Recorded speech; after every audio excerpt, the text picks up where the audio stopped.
I'm here with Grandmaster Nijat Abasov from Azerbaijan, currently rated 2,632.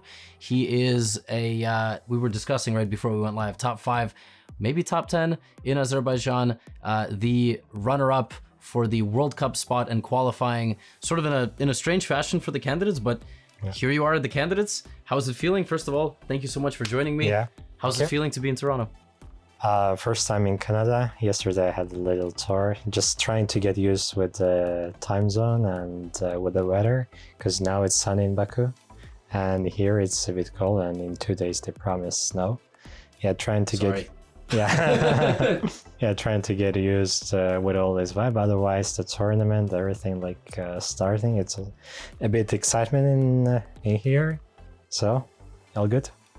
Well, I'll spoil something for the fans who are watching. I was in the gym this morning, and you walked by, and I was like, oh, it's amazing, because I didn't have a chance to see you yesterday anywhere. So what was the workout today? What were we exercising in the gym? Well, as you can tell, I cannot really work on too much, so I was just trying to do some light stuff on arms, and that's basically it. Yeah, now you're gonna have to talk about that a little bit. We'll get into the chess too, but what happened? This wasn't chess related, I hope. Yeah, I mean, I was trying to move my rook too far, and then I couldn't play with the hand, so I tried to. But don't do that again. So the reality is that the rook.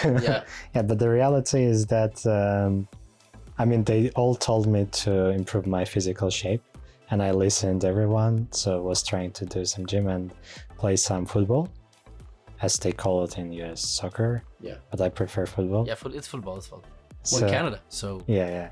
So I was playing. In fact, I do it regularly, but first time in 20 years of my football career, I would say, I tore my ACL. Oh my God. And I had surgery about like 25 days ago.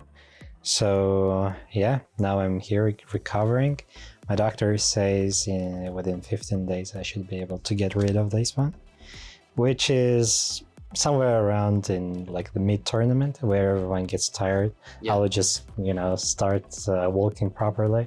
So that's where, I mean, I'm looking forward. I'm also looking forward. I can't wait. It's gonna be like the cast off. It's gonna be like an anime moment, like a movie moment. You drop the weight and and then you get back into run, Forest, run. Yes, exactly. I mean, I have so many questions for you. I guess I'll start with the fact that, look, obviously, elephant in the room. Your journey to qualification was a little bit, I don't know, I want to say straight. Maybe was it annoying? Like you had to wait for an answer, or did you just sort of assume from the beginning Magnus was not going to play? No, in fact, when I was playing against Magnus, I already could tell that he's not going to play the candidates, because, well, before our encounter, he said that he's not going to play. So it was more about like technicality. And I wasn't really waiting for his answer. I was just doing my stuff, what I was supposed to do. And just wait for the, FIDE to contact me and say that, okay, you got this spot. And when they did that, when they contacted you, you were ready. I imagine you already had some sort of team, some sort of preparation ready to go. Yeah, I was ready for, them to offer me. Regarding preparation, I started around that time. If I may ask, I might be a sore subject. After you did so well in the World Cup, your rating was 2680. Yeah. I was shocked when I was doing research for these interviews. Yeah. How is it 2632? So I mean, I know you had a bad tournament in December, but what happened in the aftermath of the World Cup? A very good question that I was trying to look for the answer myself. Perhaps pressure that, I mean, honestly speaking, I never really considered. Like when I was young, I became a grandmaster at the age of 15, and back then I was really having high, goals. Then I had to stop playing chess because I started to prepare for the university, and then somehow chess became like not really the first thing I would do. And then lately I started to focus a bit on myself again, and after the World Cup, then it was like mixed emotions. I would say that okay, like I play candidates, but at the same time like when I was playing World Cup, I was like stress relief, like no one was expecting results from me. Yeah. And also not myself. So I would just enjoy my chess. And each round I would gain more and more confidence. And basically that's how my whole journey went. And then once I was already like a player of the candidates, I started to feel pressure. And I guess basically that was the key reason. And few, I would say, stuff that happened in personal life also caused that. Sure. Yeah, it's a familiar story. I personally know a handful of people that also became grandmasters, let's say in their teenage years, maybe 15, 16, 17, around that time. But they end up coming to the States also to study in college. Yeah. And they also could have been maybe 2,700, strong 26. And so when you were making that decision to go to university, it was to have, I imagine, a full-time job. Because if you're not going to be a professional chess player, you'll be a trainer. You might be an Olympic coach. You know, you might be. So that's right. Is that what you had to decide on? Well, just my parents say that, okay, everyone from our family had some educational journey. Me too. Yeah. So everyone in my family has a master's except me. Yeah, same. But we are masters in chess. Yeah. Yeah. So we're included. Don't insult yourself like that. Yeah. not on this level. But anyway, yes. Sorry. So well, basically, I followed their kind of suggestions. Mm-hmm. But soon after I realized, okay, that's not my happy place. So I just got back to chess. Do you have a degree? Did you finish? Or yeah, economics. Okay. Mine is statistics. As we can see, we are putting our degrees to good use. Yes. I would argue though that you're still in a position. Yes, of course, if you win the candidates, it's you qualify for the World Championship, you play for the World Championship. But the truth is, like, second place to eighth place in the candidates is basically all the same thing, with the exception of prize money. Yeah. So do you still feel the same level of pressure coming here? Because it might be a similar story as the World Cup, where it's like, you do interviews, people do interviews, they say, well, you're going to have a tough time or whatever, all this stuff. You say, I'm just going to play my game and I'll see what happens. Exactly. That's my reply. I'm just going, I just came here to, show my best, enjoy every moment. And, well, I don't have any goals in the tournament in terms like, okay, I'm playing for the first place or any other place. But all I want to do is just enjoy every game and try my best. One interesting thing about you in particular, with all the other candidates, maybe with the exception of, let's say, Hikaru, right? He calls himself a streamer now and not a player. So when this tournament is over, one person will qualify to play Ding, 7 won't. Hikaru will go back to being a streamer, in his own words. A bunch of other people will go back to being professional players. What's next for you? Well, it's hard to say, but I play chess a lot.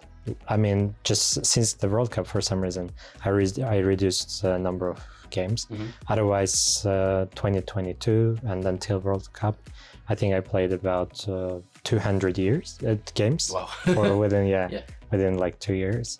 So perhaps I will just return to my regular routine. And I've been also coaching. Okay. Yeah, so in 2022, I was second of Rajabov, who was playing the candidates tournament. And also we worked with Nurgul, who qualified eventually for the candidates tournament. And also I have some experience of working with junior world champions.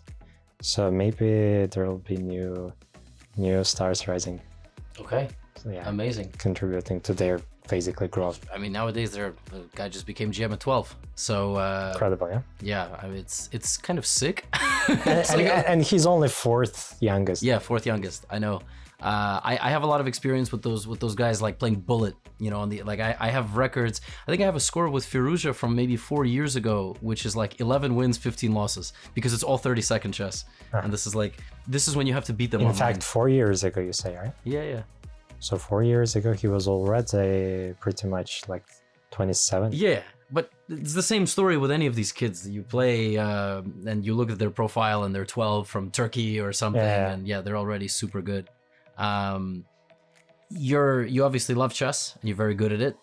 I've been asking everybody today, what's something that you do in your life that you love, but you're not good at all? Not good at all. No.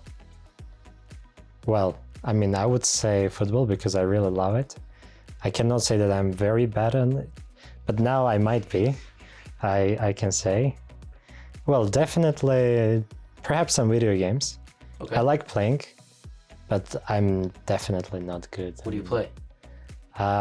Well, I can say, for instance, League of Legends that Sure. a friend of mine suggested one day. Also a chess player. Greetings from here. He knows what I talk about. But I played bad. So are you excited by the fact that this League of Legends guy is like... Did you see all this stuff with Tyler 1? Or are you not following so much? I'm not really following. Okay, Tyler 1's this big jacked guy. He got, to 1800 in like 8 months, which is...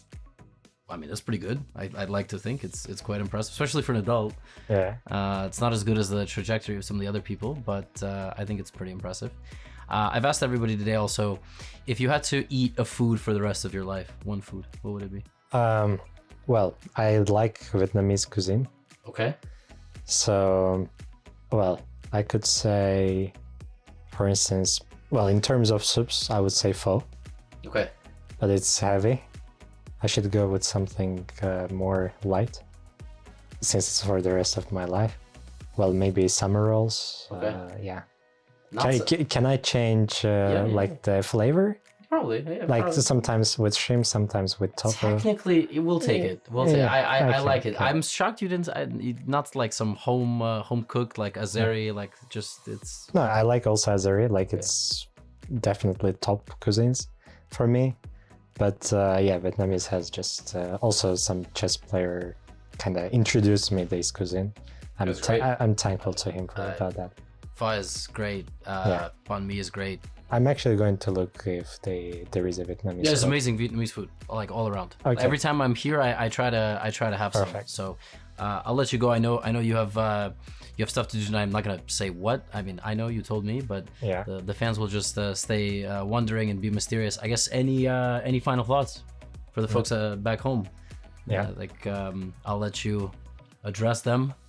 Well, what I can say, like I really felt the support each and every spectator in World Cup 2023, and it basically with each round I would see more and more visitors. Just they would come and support me. And when I was playing against Magnus, there were already 700. Wow. Just spectators coming and supporting me, and well, it's inspired me and made me feel stronger. All I just can say is that keep it up, like keep believing, and well, let's see. Yeah, let's see. Nijat, thank you so much for joining me. Thank you. I'll let you go, and good luck in the tournament. Thank you very much.